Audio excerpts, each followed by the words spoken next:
Welcome, everyone, to another episode of Maybe Next Year, a redemption story for a podcast that threw 5 interceptions last year. My name is Frank, Scott. I'm Paul. and here we are, like we all predicted at the beginning of the year, with Nathan Peterman starting at quarterback for the Buffalo Bills. The Bills had some other things happen, but we will get to them in order, and we will start with the football games that they played. The Buffalo Bills uh, came back in thrilling fashion, I am told, against the Chicago Bears, and then they did something else against another football team, which was the Cincinnati Bengals, that was not as good the week before. We saw Josh Allen play. We saw AJ McCarron play an entire fourth preseason game, and he's no longer on the team. But let's go to our correspondent in the Mile High City right now, Paul. Since you have the most sunlight left, could you get us started on? Did you watch any of these games? How much did you watch? I, in fact, know you watched a little of one of them. Yes. But where are you after these two games? And then we'll get into some of the roster moves after that. Yep. So as you guys know, we did all watch the third preseason game, so we have our takes on that. The fourth preseason game I watched none of. Sounded crazy. Sounded off the hook, as the kids say. I think that's what the kids say. Right. With the great AJ McCarron comeback, the legendary comeback, to use the word. Yes, legendary. So, yes. So yeah, the impressions on the game we watched, the third preseason game, that was that was not ideal. I would say I was not so much upset with Josh Allen over I was the fact that the offensive line was clearly determined to end the Josh Allen era after one preseason game. So that was my problem with that. I think I won't dive into the quarterback decision now because I'm sure that's something we're going to be discussing later.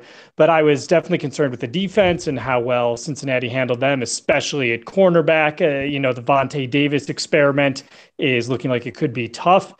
You can see what the national press thinks of the Bills after those games is there are no fewer than two between ESPN and SP Nation publications that have the Bills ranked 32 in their power rankings, which I think is way off by at least two rankings. So, but probably more.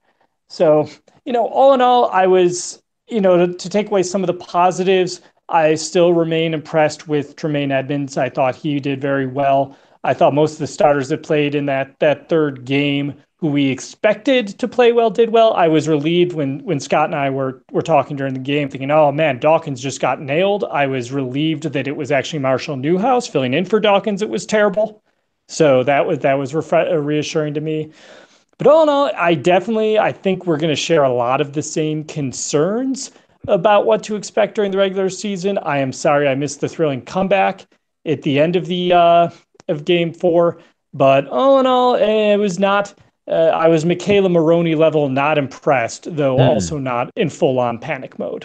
Yeah, the line play in Game 3 was scary, and it was really bad. I mean, we talk about Allen leaving for the concussion protocol, even though he didn't have a concussion, according to the teams.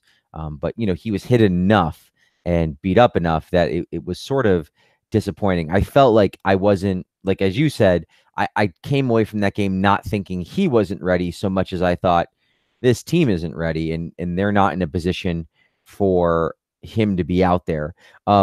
He did say he needs to get the ball out faster, and that's probably something that's true. But man, they just looked underwhelming. And Nate Peterman came in and had a nice second half to go with the rest of the preseason. And I think that, he certainly, surprisingly, at least at the outset, had the best preseason. And it's hard to say that how much of that is AJ McCarron getting injured, but certainly at the end of the Game 3, I had people who listened last week know that I had sort of wanted to get the Josh Allen hype train, the find out what we have in Allen sooner rather than later. And after Game 3, I was ready to back off of that, even though I didn't really have a problem with Allen. I felt like the ball was coming out crisply when he had a second to throw it, and he wasn't getting a very good help from his wide receivers or his offensive line. Very troubling, of course, also was the defense. It felt pretty flat against what was I don't want to say a bad Bengals offense or anything. It was a decent Bengals offense last year, but man, there was some serious blown coverages and stuff that just didn't look good at all. You can, of course, throw in the caveat that this was game 3 of the preseason, and many things are vanilla, even though this is the quote unquote dress rehearsal. But for a dress rehearsal, and I had been in a lot of stage productions, this was one of the worst dress rehearsals I had ever seen. I also did not watch the AJ McCarron legendary comeback. I found out, I didn't even know he played it. I think I had heard maybe an hour before it happened that he was going to play some of it. I didn't realize he was going to play all of it. I would not have been fully surprised if they had said at the last minute, we grabbed a guy off the street and put him in a uniform. So it was sort of good for McCarron. I'm happy that it was a good game for him. I am guessing that is the reason why he is in Oakland, or at least part of the reason that he showed he could get up and play some football to the point where, he is a better backup than EJ Manuel. I think AJ over EJ. Comes before E, so I feel like that's certainly a reason to sign him. And good for the Bills for getting anything for that at all, when it was probably, maybe they were going to carry 3 quarterbacks if they couldn't. They certainly have been trying out new quarterbacks, which we'll talk about in a minute. But being able to get something for him, what a fall for grace for him, though. We'll talk more about that in a minute. I don't think Scott is back yet. Scott had to go. Right. So just to pick up some of the momentum on what you're talking about, Frank, too, and I don't want to delve too deeply into future topics on the podcast. I find it really, I find it really funny that AJ goes to the Raiders, who then release EJ Manuel, and you have to really seriously think that ends, or at least close to ends, EJ's NFL career. Yeah. So, just about, right? I mean, he now needs to make a certain amount of money as a veteran, and if he's not the backup there and he's going to get dropped, what's he ever done? I guess AJ McCarron probably still has enough mystery about him that he's intriguing, as opposed to EJ, who right.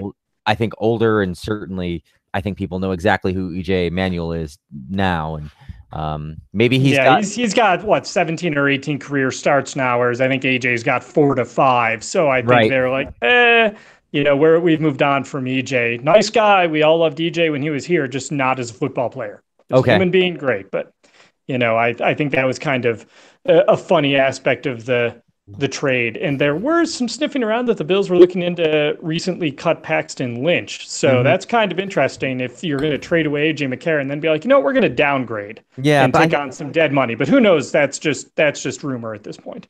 Scott, are you ready to? Oh, excellent. You hear me? Yes, we can. Yes. All right. Then I was listening to you guys talk. Good. So briefly I'll say, you guys covered it. I mean, obviously the line play was pretty terrible, so that's not great. Really, on both sides, we weren't able to get any pressure on Dalton. In addition to the fact that we didn't have any success in defending Allen, we also had no ability to cover anyone. It seemed like the deep in cutting in or in post route was there pretty much all day for Andy Dalton, and obviously Vontae Davis looked completely lost on the stutter go that John Ross threw at him. Vontae Davis, to me, that was a bit of a question mark coming into training camp about this idea that we would just kind of casually be able to just pick up a guy who wasn't that great his last years in Indy and got injured, and that he'd suddenly be able to come in and be a serviceable cornerback without any real depth behind him. And that clearly hasn't panned out, or at least it hasn't panned out so far. And I don't think it's going to get any easier once we're into the preseason. So no. That's disappointing. And then, I mean, good for McCarron for getting us a 5th round pick out of his performance the other night. But I'm pretty sure that's gonna, the way that's looking right now is that's going to be, like the first pick in the 5th round Or wait, no, because it's the Raiders pick. So Right. we will already have the first pick in the first round, in the fifth round. The way this team's playing Preview right of now. Scott's feelings regarding the rest of the year. Yeah. Although we're still better than the Oakland general manager, who, when Brandon Beane said, "All right, I don't care which fifth you give us, yours or Pittsburgh's," he said, "Okay, yeah, then you're going to take Pittsburgh's," essentially admitting we're going to be worse in Oakland than Pittsburgh's going to be this year. So we're going to sacrifice what we believe will be the lower of the fifth round picks, which is ours, because we're going to suck. I found that very amusing. That is amusing, because also Pittsburgh is definitely going to be better than Oakland this year, right? Right. Again, I think you'd have to think so. Thank you. Oh yeah, I mean it's the right decision. It's just hilarious that a general manager almost has to has now been called out. It's not like he said to Brandon, like, okay, just pretend you asked for the lower of we agreed on his pick. Yeah. Well, there was the Khalil Mack trade, and one of the people was talking. One of the GMs who was nameless, who they were guessing might have been Brandon Beane, was saying, somebody said, if I'm being honest, we're probably picking in the top 10. And if it's going to take a first round pick to get Khalil Mack, I'm not comfortable trading that because, here I am in a top 10 pick. And so, that's a GM who is taking a realistic stock of, we're going to be pretty bad this year. And so, on one level, good for the Oakland GM for probably having a realistic view of what his team's going to be like. On the other hand, I don't know.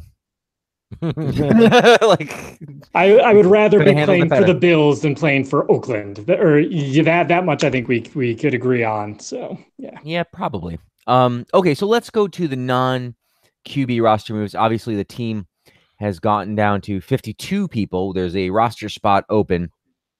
We'll talk about some of the people that they've been trying out.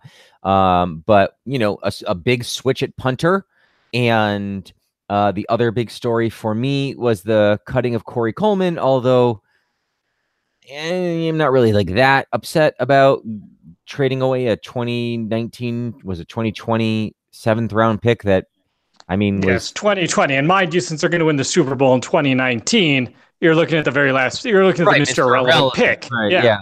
Look, any 7th round pick has a much lower chance of making the roster anyway. So, if for me, looking at it, saying, well, if you want a chance at a first round talent, and part of that evaluation is going to require him understanding the offense, it's not like, I don't want to diminish what a pass rusher does, but on some level, I feel like you could tell a pass rusher, okay, go in and run at the quarterback, as opposed to timing and the like. Well, then, all right, they spent a 30% chance of having a roster player on him instead of Joe Schmo 7th round. And I'm not too worried about it. But what about let's start with Scott this time. Was there any surprise roster moves? Anything you're interested in? Before you answer, let me just say I think it's funny that the Bills roster page, if you search for centers, only lists Bodine, and if you look for their actual starting center, Ryan Groy, he's listed as a guard on their webpage. So it's kind of not the worst thing, but it's kind of Billsy to do that. Yeah, that is kind of Billsy. I don't want to say there were too many surprises. I feel like, as usual, it's usually special teams that kind of decides some of the back of the roster kind of moves. So, that's why Taiwan Jones is hanging around there. Ray McLeod doesn't really, he had a couple of nice connections, but certainly not enough to like really put him over the top other than his special teams ability potentially. So that's not too surprising. Groy in front of Bodine, Groy was marginally better, but he got toasted in that Bengals game as well. So it's not like he was lighting things on fire, that he's so great. I think we saw Nick O'Leary coming, that he was going to get cut. Mm-hmm. For whatever reason, he's fallen out of favor. I guess he liked the other tight end more. I'm not really sure I saw enough out of any of them to really make sense of that. Although, I don't know if you follow the Bills TMZ, if you will. It's not really TMZ, but Jason Kroom is in a relationship with Kelly Pagula, Pagula's daughter. So I've not seen any of this. Yep. So wow. Quite openly on her Instagram page and elsewhere, and she was very happy and posted on social media when he scored a touchdown in the Bengals game. So That might be one of your answers, Scott. That's a possibility. Or Yes. he's just a better player. Nick O'Leary's, aside from being Jack Nicklaus's grandson, is not the greatest player in the history of the world. So let's hope it's the latter and not the former. Agreed. That is fascinating. Other than that, I mean, all of these secondary guys are none of them really were thrilling for me anyway, so I'm not really too broken up to see any of them get cut. I mean, again, this team's not going to be good this year. Let's just put that out there. So I have nothing further to add, Your Honor. All right, Paul. We always like to end on high notes here. Yeah, my thoughts are relatively the same as Scott's. None of those guys I was thinking might be the quote unquote surprise cut, where except for maybe O'Leary were cut. The cornerbacks, the guys at the bottom of the safety roster stayed, the one exception being Dean Marlowe, who came back on the practice squad. So nothing too shocking there. We talked about the McCarron trade already. I do have the concern, again, we'll talk about quarterback more later. We, running back played out exactly as expected. Taiwan Jones not only makes the team, but is captain. Marcus Murphy was a surprise of camp. I think there were just very little surprises. And yeah, the Corey Coleman thing, yes, the money pisses me off more than the draft pick that they've essentially have to eat $5 million some dollars after Bean was so focused on, hey, we're going to eat all the money we can this year, and then it's going to be over. But we know we've eaten way too much money. So now that just adds on to that. And then McCarron's, I know him being traded pushes some money to next year, which is what they were trying to avoid in the first place. So a little pissed about the Corey Coleman money. But I also understand, too, they're shitty. They're really bad at receiver right now. They're really bad. And they thought this guy has a lot of talent. It's a 7th round pick in 2020. What the heck? We'll throw it out there. Worst case scenario, we're out $5 million in a 2020 7th round pick. And that's what happened. So I'd rather them go with the 6 best receivers that they have. And if those are the 6. It's a net. I'm sorry. I just want to say it is a net positive on draft picks for the preseason if we count McCarron as part of the moves. I mean, they moved up in a way. They're going to have a better pick than that for him.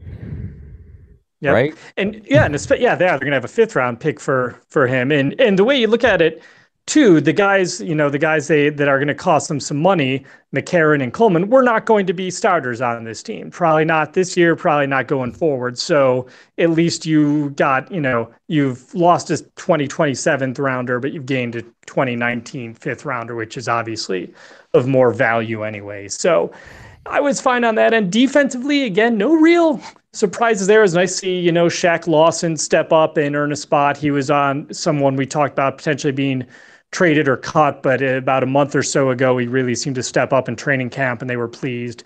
So that's good. Eddie Yarbrough's on the roster. Linebacker, again, terrible core. Tanner Vallejo being cut was a mild surprise, but that 2017 draft for every team is terrible. There are a lot of articles about that online right now. Mm-hmm. And I think really the only other thing to note about some of the, decisions, it's, there's a lot of youth and inexperience on this roster, and that's what's to be expected when you have $30+ million in cap money, because that's who you can afford to have on the roster. So I think this is not a great roster by any means, but I have no arguments with the decisions that they've made. Okay. Well, neato. Yeah, I don't have much else to add. I think you're right. There's not much interesting this year with regards to it, largely based on the talent pool to start with. But I guess the only caveat is I think we all felt that way this time last year. I think certainly they're comparing it to last year. It looks like it's definitely taken a step back. And I'm not saying it's going to be good, but maybe it'll be better than we think it will be. I feel like maybe that's a theme a lot of years when we think they're terrible, is like it's a little bit better than we thought it was going to be. But let us move on to the most interesting of the topics, the quarterback situation. Nate Peterman starting, Josh Allen backing up. Scott, I know you were back and forth for a second. I will reiterate that I have not necessarily come around to your side. I guess I wish Allen had played better and we had an opportunity for Allen to start the season, but certainly based on the preseason and the way the line looks, I am very comfortable with Nate Peterman. I mean, okay, am I comfortable with Nate Peterman starting at quarterback? No. As one of the better tweets I saw about it said, if Colin Kaepernick walks into his collusion meeting with this tweet that Nate Peterman starting at quarterback in the NFL, he should win his case immediately. That made me giggle a little. But so I don't think he's good. But I do think he won the preseason amongst the quarterbacks available, and I am comfortable letting Allen sitting on the bench, and I am comfortable waiting a little while before the Allen train gets going. Peterman looked composed. He looked like he knew what was going on. He looked like a guy who wouldn't necessarily throw 5 interceptions in a half. So, and I'll kick it over. Let me kick it over to Scott again first, just because we usually disagree on things with regards to quarterbacks more vehemently. Yeah. What are your thoughts on these two going into the season? And feel free to incorporate any thoughts on trying out Paxton Lynch or trading AJ McCarron into this conversation. I don't feel like we need to add another untested to poor quarterback to our quarterback room right at this point. I'm not sure what Paxton Lynch is adding at this point, other than isn't Paxton Lynch, I forget what his stats are, but he seems like kind of like the original Josh Allen. Like he's like another big armed guy who's like, ooh, look at him. The nice thing about being in Denver is I've heard some great jokes about this recently, which is that John Elway clearly drafted Paxton Lynch to cement his own status as the greatest quarterback in Broncos history. Right. Like this is the guy we're bringing in to play quarterback. Clearly not better than me. So, yeah, it's he's still out there. So let's hope he stays out there. I'm going to agree with Scott. Sorry, Scott. Just I wanted to get my agreement in before. Fair. No, you're in good shape here that ends the Paxton Lynch conversation, I think. In that ESPN preview today I read, not only did they say the Bills had the 32nd ranked projected offense, they had the 31st ranked projected defense and the 32nd best quarterback room. So good, lots of good out there. As a result of those numbers, in part, I don't have a problem with Nathan Peterman starting, in part because I didn't think the line was going to be great. I didn't think it was going to be this bad. They were able to do a little more next year, and I think it will be a little better with Dawkins in there, obviously, just because Dawkins is going to be a better player than Newhouse. He probably is already. In addition, excuse me, I just had a little indigestion talking about Marshall Newhouse. That will happen. Yeah, it's related. It's unfortunate. So, yes, Josh Allen should probably ride the bench for at least a couple games. As we all know, the Ravens, Chargers, and Vikings first 3 games of the season, you have to sit him at least for those. After that, there's talk about maybe sit him till after the Pats game, Week 8, the Monday night game. When the season really will be out of hand. So, I think confidence about this season. Yeah. So it's nothing personal. Again, like one of the worst takes I saw was like Mike Lombardi, who just has lots of terrible takes, but it was like, I think they should put Josh Allen out there. They really need to let him get his feet wet. And he had he's like, I don't know what Nathan Peterman's going to do for them. They don't, Josh Allen's the guy they drafted. They got to put him out there. And it was like, he had no concept of why people were talking about it. It was like, he's going to get killed if you put him out there. That's why we don't start him. It's not because we don't want him to learn. It's just he's not going to learn after he gets crushed by Melvin Ingram or whatever, and he spends the rest of the season rehabbing his ACL or whatever. So not ideal, certainly acceptable. Peterman, go ahead. Obviously he is now kind of in the Tyrod Taylor role of spending the whole season auditioning for his next team. I mean, I'm sure we'll try and hold on to him because clearly Sean McDermott loves him, and he's not necessarily a terrible quarterback. Like, he had a terrible game. That's certainly true. He had some, I'm trying to think of the right word, mediocre games. Otherwise, mediocre series. Yes. Otherwise, I think the official word is unterrible, maybe. Right. So, that's enough to stick around as a backup, certainly. And if someone wants to roll the dice on the Nathan Peterman experiment in 2 or 3 years when his contract runs out, that's not us. Go ahead. But yeah, I certainly don't have a problem with Allen riding the pine for a little while.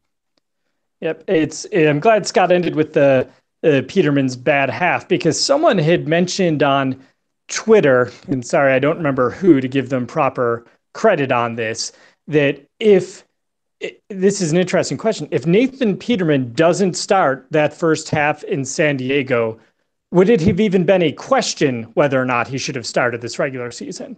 I don't think it would have been. I think people would have been like, yeah, he's outperformed Allen in the preseason. He's looked good he's looked not terrible, I should say, or to mediocre in his other series that he has played with the team. And we would be talking about how he managed to throw a touchdown to Calvin Benjamin in a game where there were 7 billion feet of snow falling at the time, and was impressive at points in that game.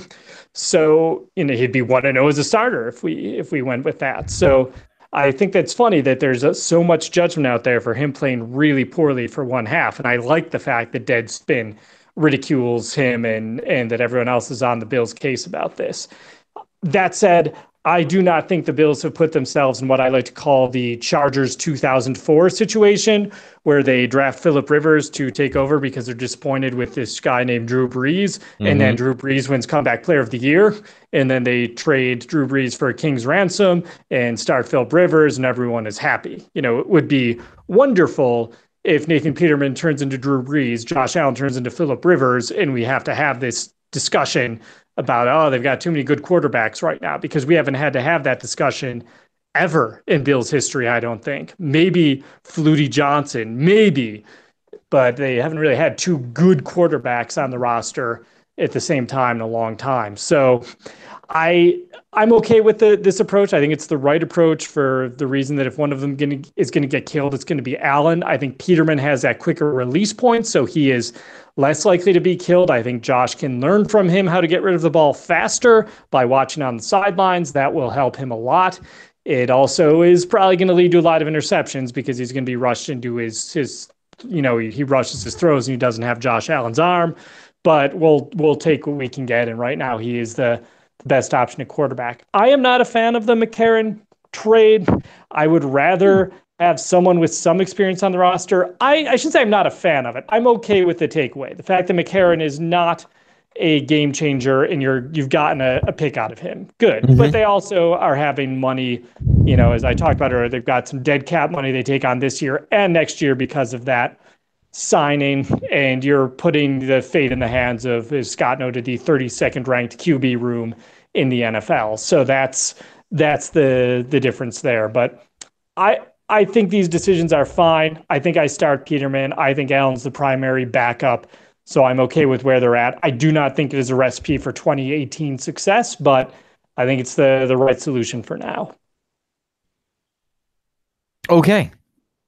I should add that I don't feel there's anything that's a recipe for 2018 success at this point. No, so I need to right. Other than being honest, right. Other than a lot of luck like last year, I can agree to all that. I think the thing with AJ McCarron, as you sort of point out, he's sort of low stakes enough that whether they kept him or not, I don't think really makes a difference this year.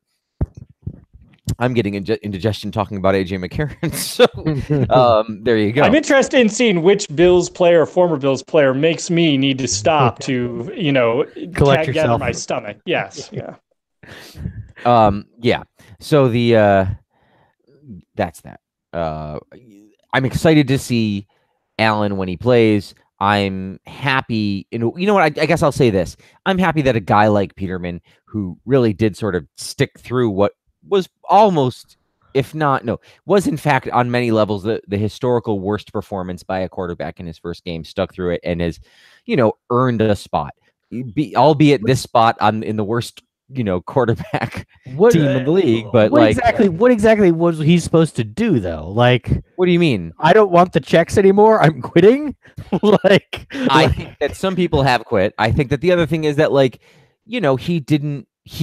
he played well enough, right? Like, he could have lost that job to Josh Allen. He could have had a bad series. He could have, He went into the offseason and worked a lot. I mean, I think the story on him is, he went back and got back into the game and played reasonably well in a snow field. It's not like he's a college athlete doing it for a scholarship. We're paying him. Like, that's the Bills are paying. Yeah, him. okay, yes, they're part of it. Like, he's doing it. He is getting paid for this. It's not like all right, then fine. His efforts are worth nothing. Eden Arby's.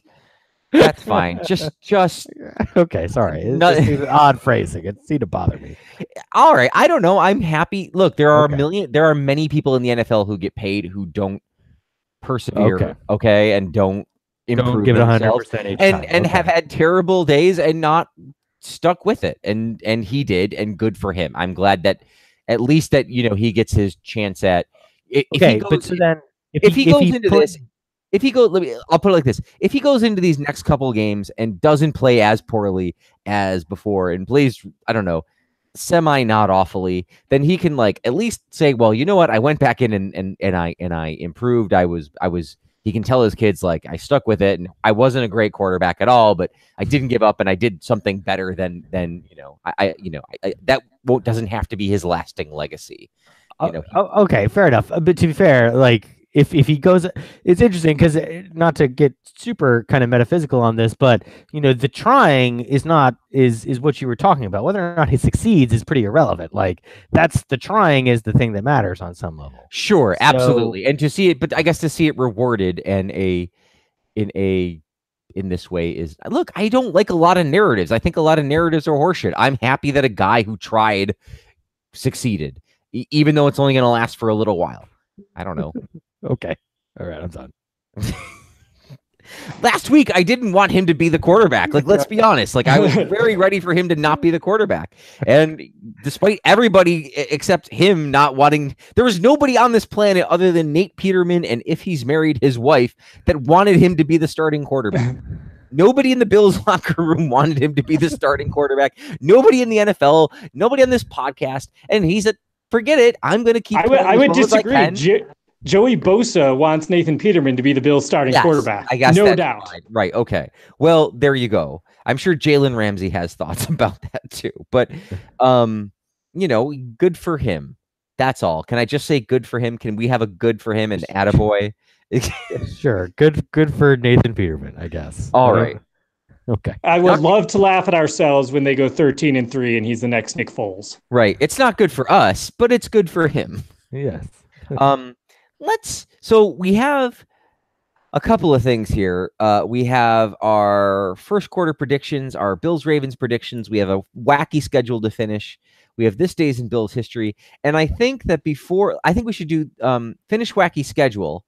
And then before we do this days in Bills history, I think you should both throw out a guess as to what the final record would be without too much analysis. Just going into this season, I think it's going to be X, and then we'll talk about the first quarter of the season like we do. But can we let's get on to something less contentious than whether it's okay to feel praise for Nathan Peterman, which is just our fan favorite wacky schedule. Okay, fan favorite wacky schedule. So we are finally in the home stretch. Let's get right to it. Week 16. This is, of course, the famous Bills at Patriots game. Very little chance historically for the Bills to win this game, unless, of course, the Patriots aren't playing that hard because they're already in the playoffs, in which case then there's definitely a chance that the Bills will play and or win. In fact, there's a decent chance they'll play regardless.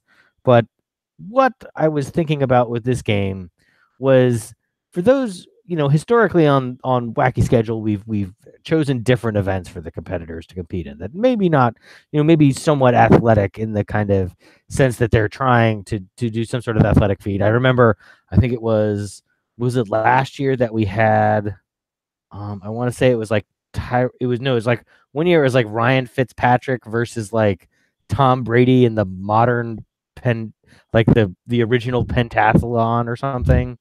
I forget what it was, but it was something like that. We had a pentathlon. I think you're correct. Yeah.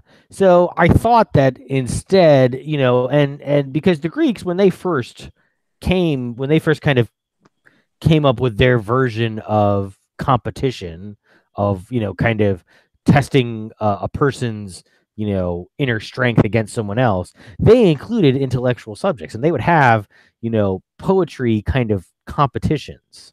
And so that's what I pictured for this Bills Patriots game, which is going to be far more entertaining if it ends up being a Nathan Peterman, Tom Brady poetry slam. Oh, excuse me. No, I had a Lorenzo Alexander, because Peterman is not going to be like Brady's going to wipe the floor with him on poetry slam. I'm just going to put that out there. Tom Brady has way more life experience. He's had some highs and lows. Admittedly, Peterman has had some lows. I'm not sure he's had too many highs. No.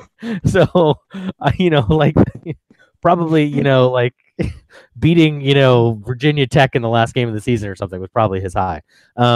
So I had Lorenzo Alexander, who has had some lows and some highs, made the Pro Bowl, obviously.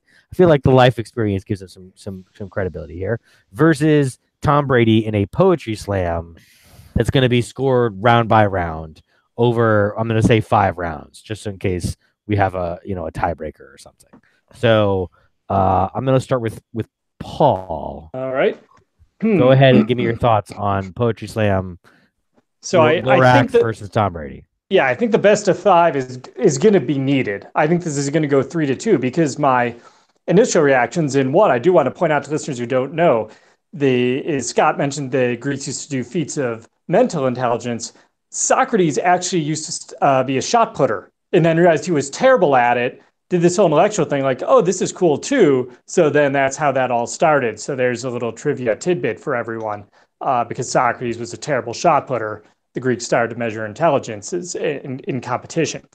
Anyway, initially I thought, well, this should go to Lorenzo, because I think you can talk about Tom Brady's lows all you want, but he still goes to bed with supermodel every night, and he's still won more Super Bowls than anyone in history, and has had the most success of any player in the NFL. And if the NFL decide to waive it's, you have to wait 5 years to be in the Hall of Fame for him, we couldn't really argue. He's been that great. But he also has a fierce level of determination and competitiveness that has made him that way. So he might be of the frame of mind that going into a rap battle with a guy who I should be superior to in every way, because he feels that way about every human being. I think he's going to be especially determined. But Lorenzo, you look at Zoe, he went from being a special teams guy that the Bills were just going to plug into, the Danny Crossman special teams unit under Rex Ryan, which, by the way, someday we need to do a podcast on Danny Crossman and the fact that he is on his 3rd or 4th coaching staff of the Bills now. Mm-hmm. Every Bills coaching staff that comes on is like, oh, these coaches are terrible, fire them all, but keep that special teams coordinator. So I think we have to do a special podcast someday on how good Danny Crossman must actually be. But that's a digression. So I think Lorenzo, he's going to come from a place of like, hey, I made a Pro Bowl when I was 47 years old as a defensive player in Rex Ryan's defense. I think it was 47. I think he's like 50, 51 now. So I think ultimately you look at what Lorenzo's come out of, even though Tom Brady is a very skilled man. I've got to give the poetry rap slam, which I probably have misnamed, to Lorenzo Alexander. I say it's going to be 3-2. I think his raps on having to, be elevated by Rex Ryan, that's going to strike a chord with people like, oh my God, you poor man, and what you've had to endure through. I think Tom's going to win some when he talks about having to play for Bill Belichick for 17 years. That's going to earn some sympathy. And so he's going to really delve into the depths of emotion to do that. But I think overall, Lorenzo's coming from some darker places. I think he's going to win at 3-2. I am a poet who composes what the world proses and proses what the world composes.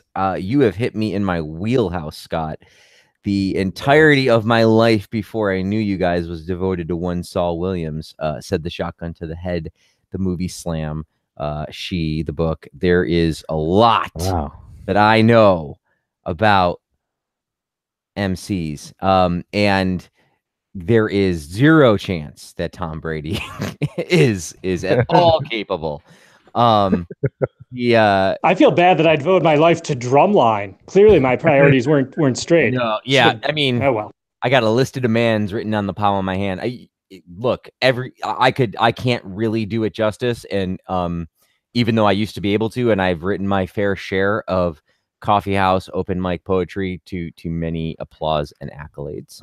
Wow. Yeah, no, like, ladies and gentlemen, thankfully this is scratching a little deeper on this is in a thankfully a pre-popular internet, life. But yeah, no, I am no stranger to 2 o'clock in the morning and talking about the nature of the universe and so on and so forth. Not nearly at the level of some of my heroes. I would suggest to all of our listeners that you go and find.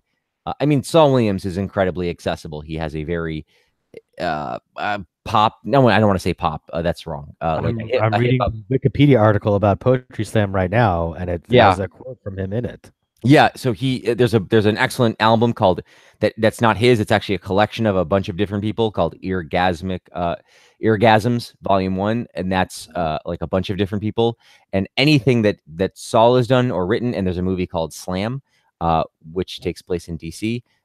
You should check that out for yourself because it's an eye opener and it's a very entertaining, and it's one of these things that probably a little bit better if you're college age than older, like kind of we are now. Like it's easier to permeate your soul a bit than but I would put it up against many things.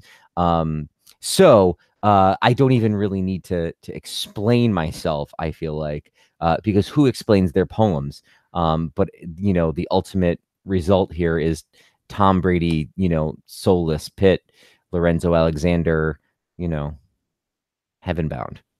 That's my final score. Wow. Understood. Yeah. Okay. So the correct answer is Lorenzo Alexander. And you both win, I think. Right. So, and we all win because Lorenzo Alexander embarrasses Tom Brady on a nationally televised Poetry Slam. And I think the ratings for that, again, we've been kind of tracking the ratings of this. I'm not sure what kind of ratings that's get.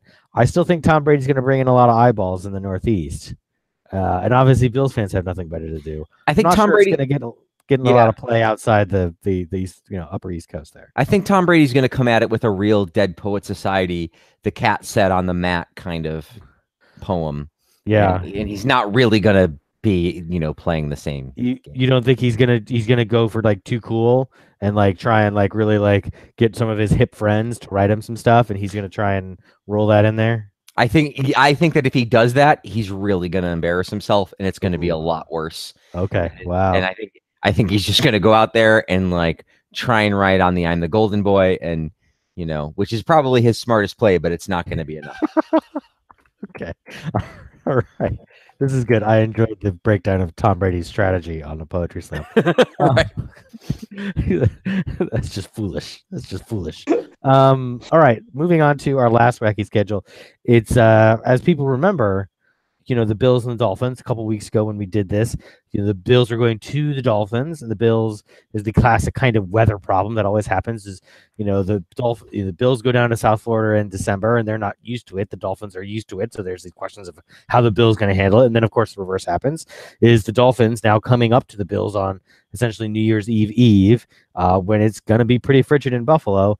And so as part of the deal where the Dolphins in that game, when the Bills played the Dolphins, they played it inside a rec room gymnasium, or excuse me, a rec center gymnasium. There was lots of melees that the basketball hoops were getting in the way. The random old people walking through the middle of the fort looking for their squash game. So instead, the Bills are like, we'll take care of this. We're going to play in a nice climate-controlled facility. Everything's going to be fine. Little did the Dolphins know when they show up in their full pads and cleats, and they're playing at the KeyBank Center, otherwise known as the home of Buffalo's Sabres NHL hockey team. So as a result, both sides play in full NFL gear on the ice rink for KeyBank Arena. Obviously, that's going to require a little bit of shuffling of the boxes of the bench areas, because obviously, as most people know, usually you don't dress 53 players for your hockey game, or you don't dress them for NFL either. You dress 48, 47. Either way, you couldn't fit them on the benches. So they add a little more room to the benches. But we're still going to play on a regulation NHL ink, not regulation Olympic ink. So it's going to be a little narrow. Got to remember that. Yeah. But yeah, so I'm gonna say, Frank, you can take it away with this one. And I had thought so much about the poetry one that I didn't. So we're gonna have to walk through this one a little bit together as I think about it. Okay, sure. Do you want to start with Paul, or do you? No. This is good. This is good. I can do this.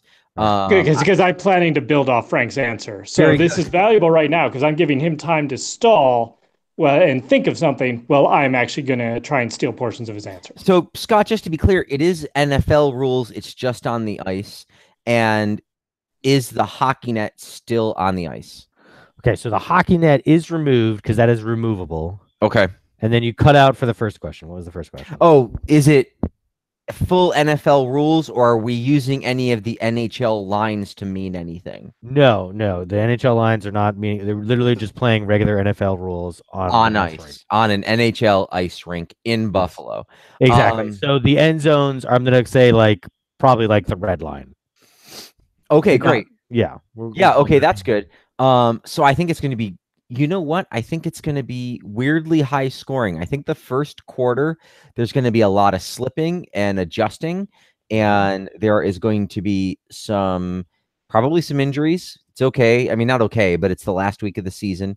But I think once people get going, the short field, you're going to be able to go for basically a touchdown on almost every play. Because especially by that time, Josh Allen's starting and he's got a cannon, but you don't even really need a cannon because the ice is so short.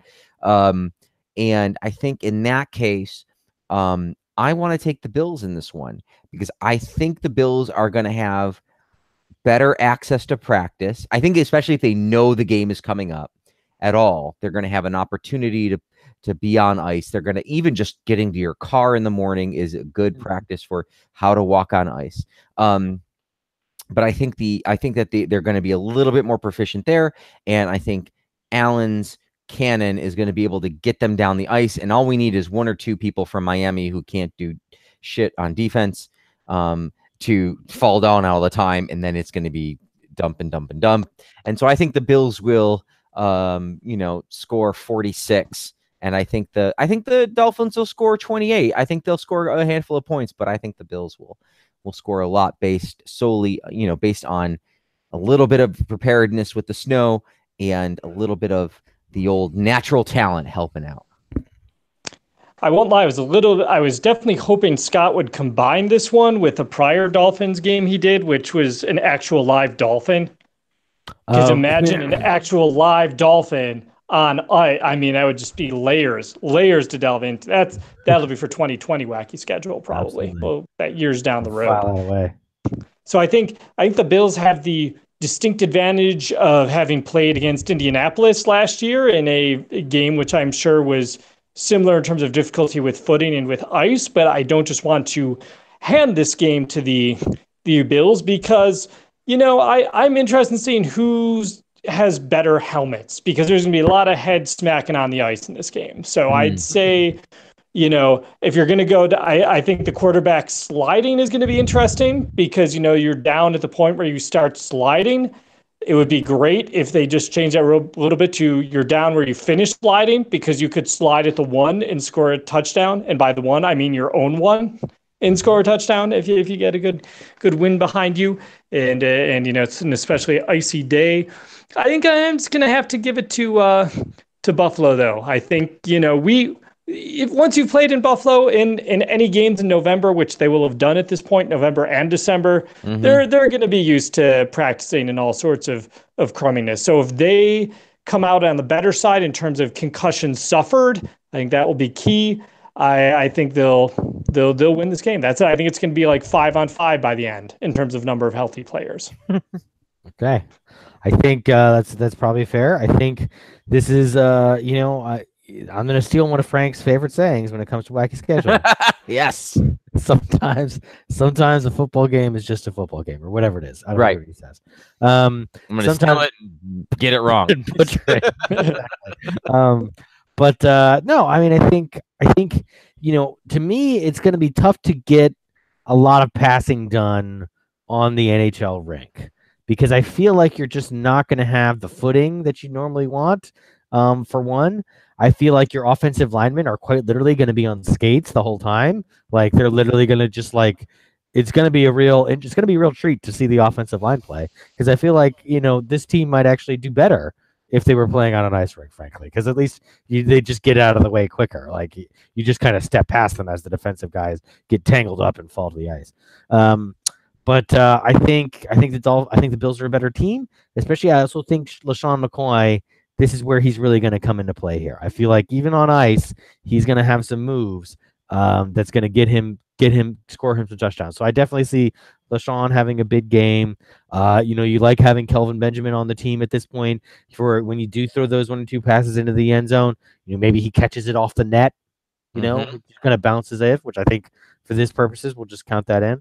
So I'm going to say the Bills. I think the Bills win this one running away. I'm going to plus a heavily pro Buffalo crowd, obviously inside KeyBank Center. Going to be making it difficult for the Dolphins to hear. So I'm going to say Bills. I think high scoring is a good way to go here. So I'm going to say Bills 42, Dolphins 14.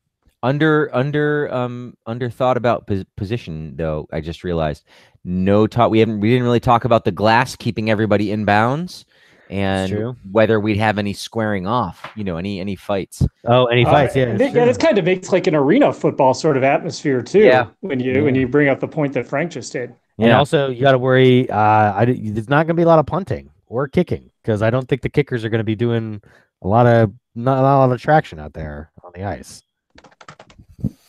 Well, let me get your, as I said, I would like for both of you to shout out. Let's do it on the count of 3. What you think the Bills' final record will be. I don't want there to be any analysis. I just want your gut feeling.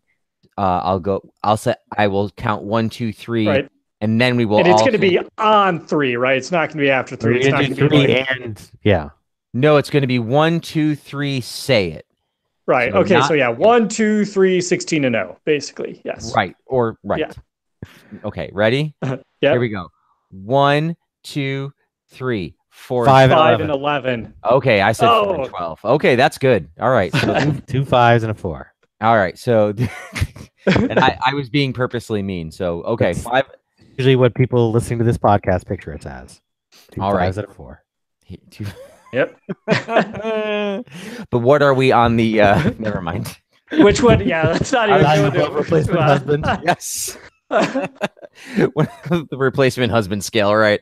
I am the Judy Greer of husbands. Sorry. Right.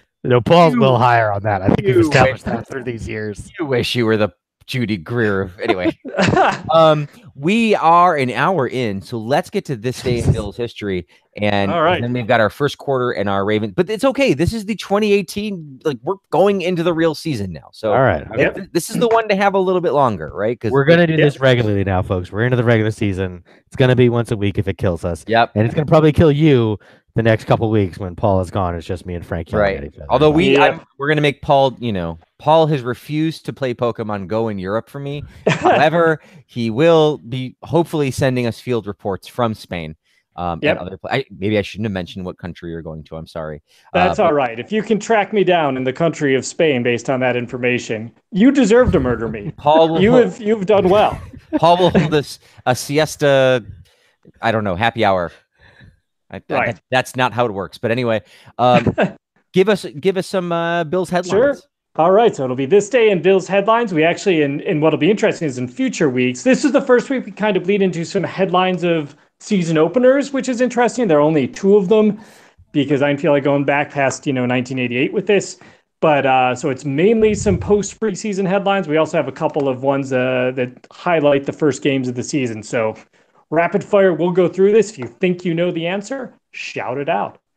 2017, Bills make surprise move in releasing this running back. Wait, what year?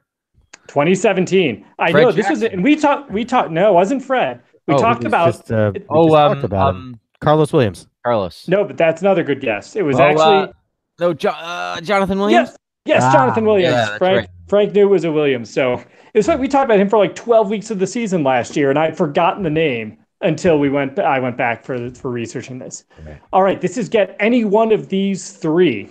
So this is blank, blank, and blank earned Bills roster spots. The three blanks are a linebacker, a tight end, and a fullback. Repeat. 2016. 2016. Patrick no, because DeMarco came in with McDermott. Yeah. McDermott. So the fullback was Felton, Josh Felton. Jerome Felton. Jerome Felton, yeah. Good guess, but Jerome Felton was one who was actually cut so that they could keep this guy, who lasted with the Bills for, I think, 2 weeks. Glenn Kronkowski. Yes, Gronkowski. Yeah, okay. Wow. So we have what else? We have a linebacker and a tight end. Linebacker and a tight end. A linebacker who is, and so we'll move this along. I'll give you big hints. The linebacker was rumored to be among the cuts this year, but he survived yet again. Oh, Matt Milano. He's lost his starting job to Matt Milano. Ramon Humber. Yes. And the tight end we discussed on this podcast. Bob Humber. O'Leary, Nick O'Leary. Yep, Nick O'Leary. Yeah. All Okay. right. 2015, Rex Ryan upset with Bills kicker blank, says team will explore other options. Ryan Lindell. No. Post Lindell. But before Steven Hauschka. Yep. Who was Guy that? at a great- Dan Carpenter. Yes, Dan Yeah. Carpenter. All right. Yeah. Sorry. Maybe I should only have one guess. I'm sorry. I'm Good. sorry. The second I say kicker, Frank will be like, Scott Norwood, Steve Christie, Jake Ariel. Just like start naming all the kickers. Oh, right. Like I Yeah. know the guy after Steve Christie. Sure. Jake Ariel's in his half season with the team. All right. 2014, Doug Moreau not worried about perceived risk of having blank return kicks for Buffalo Bills.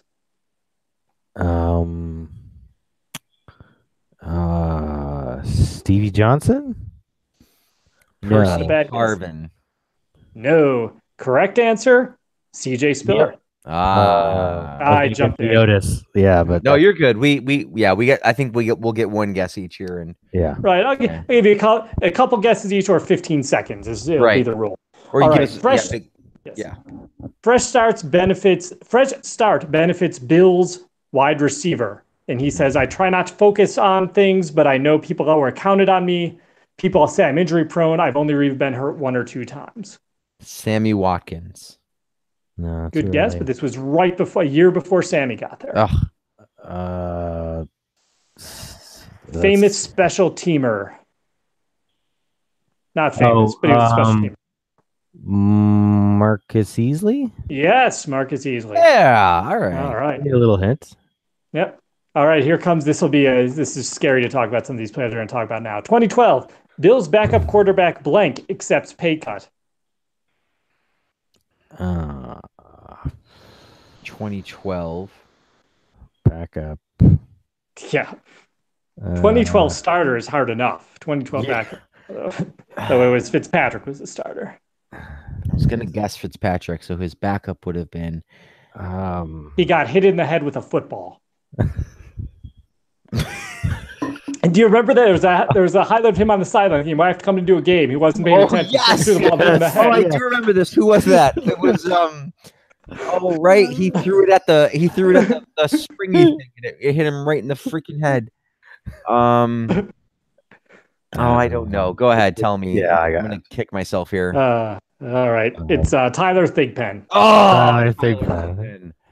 Oh, I remember that clip. That was such a Billsy thing. Yeah. All right, these next two are tough. I will give you the hint that the 2011 one was someone who is an answer to this day in Bills history trivia, like 6 months ago, maybe. Probably dead. Okay. No, he's alive. Well alive, thankfully. Bills veteran center blank among final cuts. The context was this is the center who leaped up into Fitz's arms when he thought Fitzpatrick had thrown the touchdown to Stevie, and Stevie had dropped it. Former Carolina Panther. Not. Oh, Jeff Hangartner. Yes, nicely done. Yes. Got my old lineman. Got that. All right. 2010, good luck. All right. Third string quarterback, relatively happy about play. Thad Lewis. Good guess. This guy played 1 quarter for the Bills in the season finale of 2010, and that was his NFL history. He is now an assistant coach at Troy State. I looked up. Leos Um, McKelvins. Yeah. I would say Steve Buscemi. Steve Buscemi, correct. Also known as Levi Brown. Levi Brown. Yeah. 7th round pick, I believe. Yep. Yeah. End of the draft. All right. 2009, Bills acquire safety blank via trade with Buffalo. Here's your hint. This guy, according to what he said to police when they arrested him when he was a Bill, is worth millions. Do you know who I am? I'm this guy, and I'm worth millions. Who'd they Yes. trade him? Who'd they trade him to? The Lions. Anthony Hargrove. Good guess, but he was a defensive end. Oh, what was the first? Safety. What was it? Lions acquire safety safety. blank via trade with Buffalo. Not Jairus Bird. nope. Yeah, not quite no. Jairus Bird's profile. Yeah, not Trey Vincent either. No. He shares the last name with the Bills' most famous murderer. So Simpson. Ko Simpson. Go Simpson, yep. Yeah. All right. Here's the bonus one, because I think you both have liked to talk about this gentleman in the past. Bonus, Bills fire offensive coordinator blank. There's been so many great ones. There has been. This is the one who called the infamous Lossman bootleg against the Jets when they would have won the game. Obviously, it was 19th century German romantic landscape painter, generally considered the most important German artist of his generation, Caspar David Friedrich. The CDF, as we Yes. call him in our circles. No, I can't. Was it a Hackett? No, but that was a Oh, good that guess. would have been We good. will- You never know for whom the Turk Schonert is coming. Oh. So, yes, Bill Turk Schonert. The Turk. All right. This is a tough one. 2008, Bills linebacker blank out having knee surgery. He was a big part of the Bills in the mid to late 2000s. was Lights Tampa out. Bay, and then Oh, no, wait. Yeah. I thought you were making a lights out reference. Yeah, I thought he was too. Um, 2000, late 2000s linebacker. his initials are AC. That I is- was gonna. that might be- Then I won't guess Kavika Mitchell. AC. Wow, that's an obvious hint, but I can't think of it.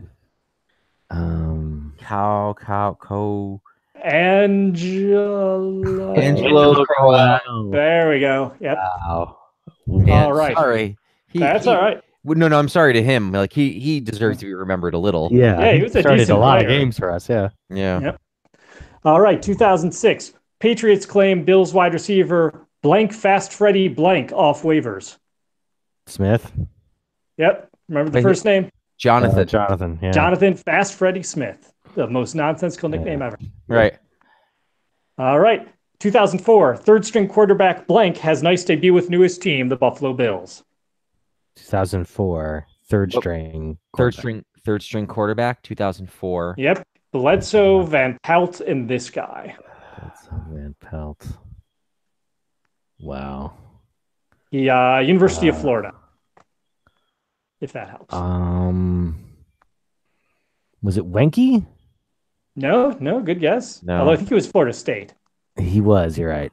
All I can think of is Tim Tebow, Grossman but obviously he is not the answer. before Chris Leak. Yeah, this is. Yeah, I would have been in school then, so I don't. Yeah, I can't remember. All Even right, like it's, whatever SEC sucks. Yeah. Shane Matthews. Shane Matthews. Through Yes. He had a good Bills career by statistics. I think he played 2 games. All right.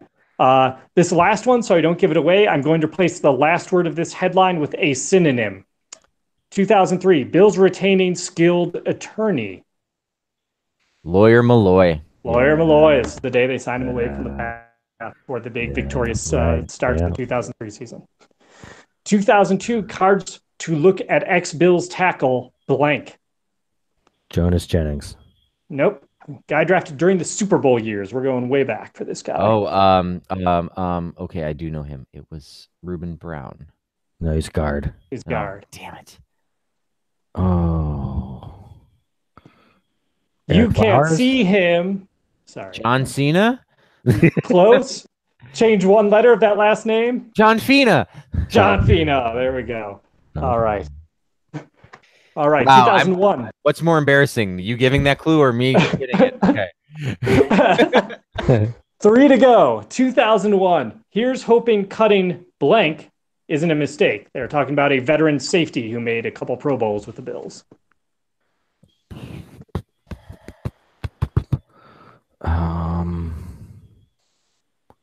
Who would that have been?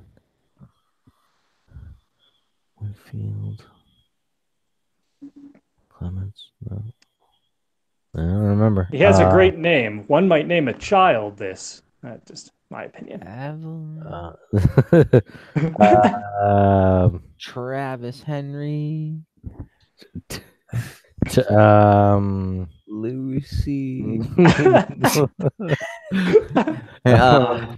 All right, I think famous World War II General Creighton Abrams. Yes. Creighton Abrams. Henry Jones. Okay. Jones.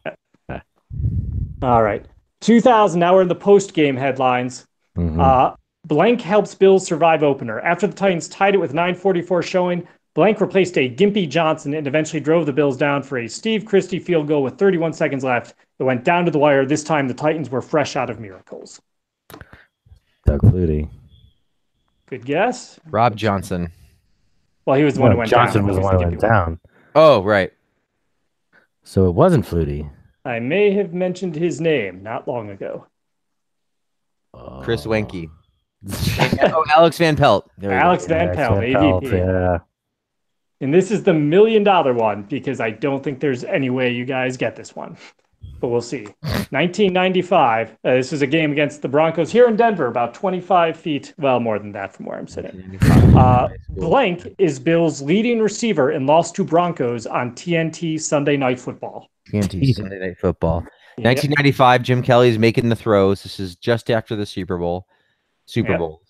I'm still in high school though. So we're past we're not past Reed and Lofton and BB, but they're they're not the answers. Yeah. Right. Yeah.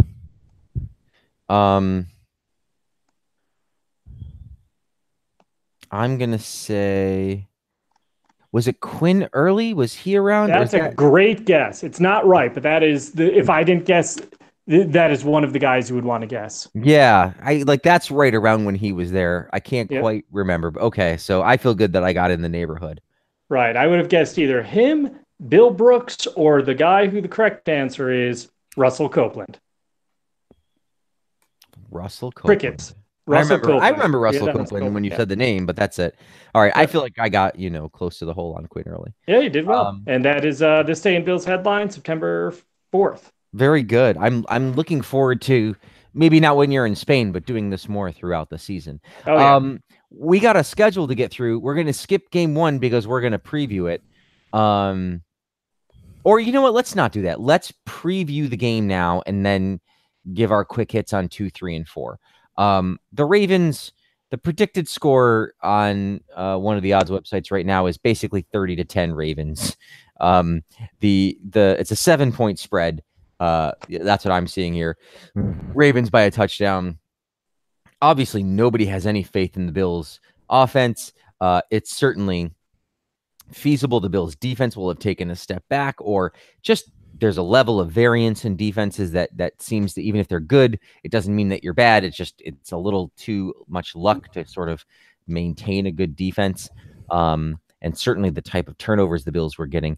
I mean, you'll be happily on a different continent, Paul. Do you want to go first, and then Scott and I will be watching here, not going to the trash heap tire fire that is the city of Baltimore, or their terrible Here stadium come the with letters. horrible fans. Thankfully, we have no fans in Baltimore that I'm aware of. Well, they'd have to know how to use a computer to listen to our show. Anyway, go ahead. Should I put my prediction in here too? Yeah, go ahead. Let's just get a prediction, right. and then we'll finish up with the games 2, 3, and 4 of the first quarter of the season. So I think this is going to be one of the 5. I think this is going to be one of the. Wow. Yeah, I think the Ravens, having had to been forced to watch them in recent, since moving back to DC, it's there's just very little about that team that impresses me. They'll have moments, but toward the end of last year, they barely beat the Colts. They got swept by the Bengals. I think 2 of the last 4 weeks they lost those games.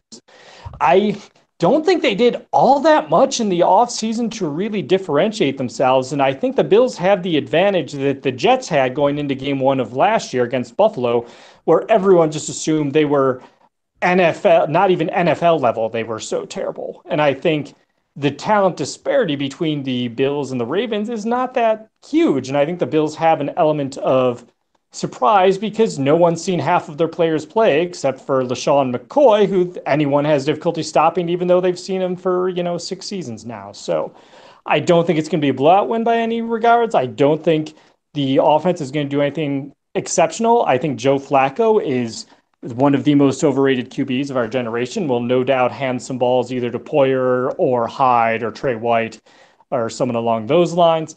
So I think this is going to be an ugly, ugly game, but I think the Bills are going to pull it out 16-15.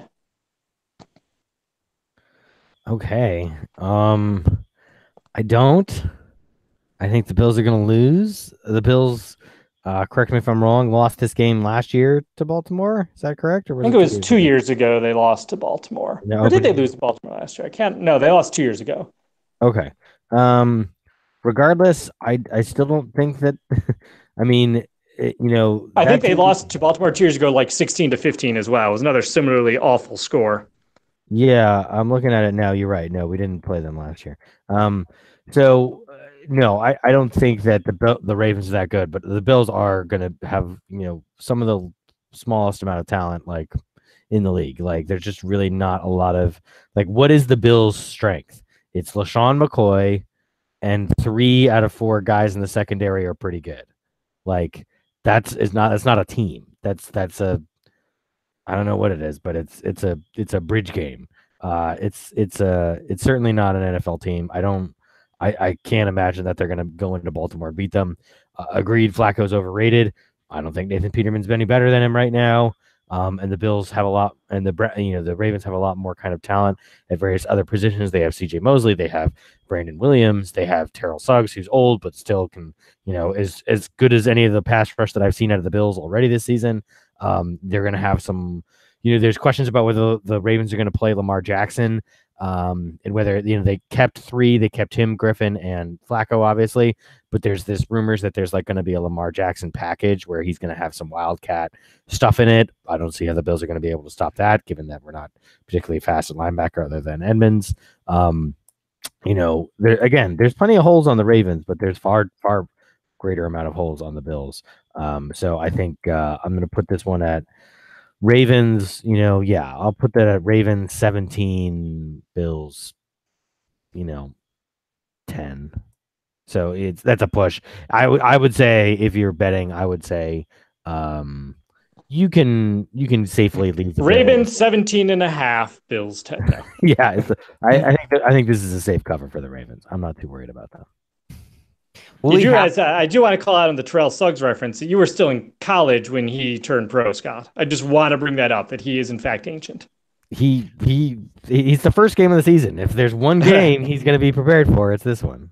Fair enough. Will we have to start talking more about betting now that it's legal in most places in the country? Will we have to be bookies? I don't know if you guys saw my text a couple of weeks ago, but my boss did spend $10 in Vegas.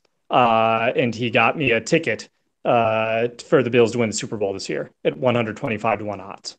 Nice. So we'll enjoy our yes. So we will we'll figure out how we're going to spend our $1,250 come February when that comes to fruition. I don't think the Bills are going to win this. I worry that the offense is going to be bad enough that it's going to turn into more points than just the what the offense can manage for the Ravens. I mean, this is a kind of game where if you can't really get going, it really could get to be 24, 26 points for them to Bills 10. I also would pick the Ravens to cover, largely based on the strength of what has already been said, but just sort of, I believe that the frustrations of the offense, if it looks like it's what it's supposed to be, then it's gonna leave the ball on the wrong side of the field too often. And so, yuck. But this is where we also get to learn a bit about what the Bills' offense is made of, and maybe it's going to be better than what's been advertised, but I don't really think so. So I'm expecting a loss, and I will not be traveling up to Baltimore to watch this game. Good luck to anybody who is. Bring a stun gun. The Bills will then go to, and as is our tradition, we sort of review the season a quarter at a time. So the Bills will then go to the city of Los Angeles. They will host the city of Los Angeles in the season opener. Then they will go to Minnesota and to Green Bay. I will dispense with the suspense for me. I have a bad feeling they're going to start 0-4. Minnesota is obviously a really good football team, even with the change of quarterback. I don't really want to pick against Aaron Rodgers and the ghosts of Christmas Past with Los Angeles. That's the one I think they could win with the West team coming east, but I'm not ready to pick against them. So, I mean, if you're asking me, this looks like 0-4. Scott, what do you think? Yeah, I mean, it's when we did Wacky Schedule, we said that the Chargers game. It would be completely insane for the Bills to start Nathan Peterman in the Chargers game, and of course, he's definitely going to start, barring. Well, we're assuming he survives the Ravens game, right? This is true. He is slated to start the game. Exactly. We'll see how it goes. Yeah, so I think there would be a bit of poetry there, and I think I agree that that's certainly the matchup is best there. I similarly agree that the Vikings, certainly did not get any worse by putting in Kirk Cousins at quarterback and basically bringing back pretty much the rest of the team that made it to the NFC Championship last year. The Packers obviously were not as good, but that again is without Rodgers, and that guy is probably worth about I think he's going to single-handedly win as many games for the Packers this year as the entire Bills team will win for the Bills. So I think, those are both pretty big L's going to Green Bay anyway. That Chargers game, it really comes down to that. The Chargers do have some holes, but at the same time, I think they probably are just going to have a little too much. I mean, that game we had a shot at. They had a lot of holes that we were able to find. McCoy had some good runs in that game. But it was just too much, and I think, it's tough for me to see that. It's certainly close, but I also have them starting 0-4. Yeah, I'm similarly. I have them at 1-3 because I can't have them at 0-4 because I predict them to win next. I think they did have the early season upset against Atlanta last year. Actually, all their games were upsets early last season because they were, I think, underdogs and everything. But the Jets game that they won. So they went to Atlanta and won. Minnesota's in a similar situation. They didn't even win the conference, but they almost won the conference. I just don't see it happening. Green Bay with Rodgers back is a very formidable opponent. Also, for those of you who don't know, the Packers and Bills, no matter how good or bad the teams are, wherever the game is played, the home team wins. That has just been the history. Inferior Bills teams beat the Packers in 2014 and 2006 when they were in Buffalo, and an inferior Packers team beat the Bills in the early 90s, and because the game was in Green Bay. So that tends to be the pattern. And then San Diego, I got to stop saying San Diego. I got to stop. The Los Angeles Chargers, they just, after what they did to Peterman, they're the one team that has a good idea of what to do against him because they've done it already. I think he won't play as badly. He'll only throw maybe 4 interceptions in that first half. So, but I don't think that's going to go well either. So I am similarly pessimistic on the beginning of the season. And if they don't beat the Ravens, and then if they don't beat the Chargers, we're looking for a long season. Do you, just final thoughts on this, and then we'll get out of here. Do you see Josh Allen going into the second quarter if they're 1-3 or 0-4, or it won't be until later in the year? It's a good question. Scott, you can go ahead. Sorry. No. Yeah. Okay. Maybe. Yeah. I don't think the schedules. I mean, I think win that game. Yeah. At Houston, maybe. Yeah, that's definitely going to be tough. Obviously, if JJ Watt's healthy, that Chiefs' defense is pretty nasty, and obviously Deshaun Watson healthy as well, Right. they're going to be better. But the Colts are, even with Andrew Luck, are still probably not going to be, burning the building down in terms of awesome. So I'll say there's a decent chance that Allen could get in there after that first quarter of the season if Peterman's really taking a beating, and we feel like we got to change things up. All right. Okay. Well, if Paul doesn't have any different thoughts, then Nope. well, we'll talk about it more as we see how this team plays. So thank you. Let's run it down really quickly. You can find us on Twitter at @BBillsMNY or Facebook.com/BBillsMNY. That is definitely a good place to be right now as we sort out the feed for the podcast, which I think I will have time to do this week. You can also email us, bbillsmny@gmail.com. And that's it for now. Those are the places where you can get a hold of us. But what else do you need? Until next time, thank you so much for listening. We really appreciate it. I certainly hope we're all wrong and it goes, or not, Paul isn't wrong, but that we have a better season than it looks like right now. But even if we don't, we'll be here talking about the Bills as the season goes on. Thank you so much again. My name is Frank. I'm Scott.